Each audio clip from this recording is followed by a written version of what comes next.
ভোলার লালমোহনে এবছর ভুট্টার বাম্পার ফলন হয়েছে। জমিতে ভালো ফলন দেখে হাসি ফুটেছে কৃষকের মুখেও। এ মুহূর্তে ক্ষেত থেকে ভুট্টা তোলার অপেক্ষায় কৃষকরা। চলতি বছর উপজেলায় ৭০০ হেক্টর জমিতে ভুট্টার আবাদ হয়েছে।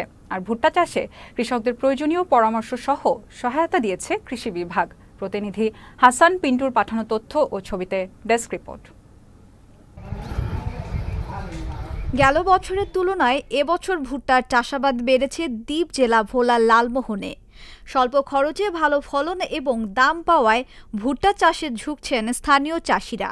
এবছর পুরো উপজেলায় ভুট্টার আবাদ হয়েছে ৭০০ হেক্টর জমিতে। সবচেয়ে বেশি আবাদ হয়েছে উপজেলার পশ্চিম চরউমেদ ইউনিয়নে। এখন কেবল ক্ষেত থেকে ফসল তোলার অপেক্ষা। বরাবরের মতো এবারও ভালো দাম পাওয়ার আশায় চাষিরা। আমার মোট এই ৩ একর জমিতে ভুট্টা চাষ করতে আমার ১ লক্ষ টাকার মতো খরচ হয়েছে। তো এই বছর আবহাওয়াটা যদিও কিছুটা অনুকূল আছে, কিন্তু পানি দিতে একটু সমস্যা হয়েছিল। তারপরে মোটামুটি স্যারদের পরামর্শ নিয়ে আমি ভুট্টা চাষ করছি। রোগবালাইটা অনেকটাই কম এবং ফলনও গতবারের চেয়ে এবার অনেক ভালো দেখা যাইতেছে। বীজ এবং সার উভয় কৃষি অফিস থেকে দেওয়া হয়েছে।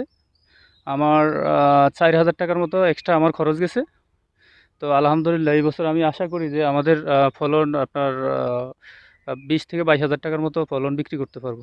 আমি ৩৩% ভুট্টা চাষ করছি এবং ভালো ফলন হয়েছে। আমার ১৫,০০০ টাকা খরচ গেছে। ৩০ থেকে ৩৫,০০০ টাকা ভুট্টা বিক্রি করতে পারবো। ফলন খুবই ইনশাল্লাহ ভালো হয়েছে। কমপক্ষে ২০ থেকে ২২,০০০ টাকা ইনশাল্লাহ আশা করি এই বছরে আমার ফলন বিক্রি করতে পারবো। ভুট্টা চাষে কৃষকদের প্রয়োজনীয় পরামর্শ সহ সহায়তা দিয়েছে কৃষি বিভাগ। আর আবহাওয়া অনুকূলে থাকায় ভালো ফলন আসছে বলে মনে করছেন এই কৃষি কর্মকর্তা। এবছর লালমোহন উপজেলাতে ৭০০ হেক্টর জমিতে ভুট্টার আবাদ হয়েছে।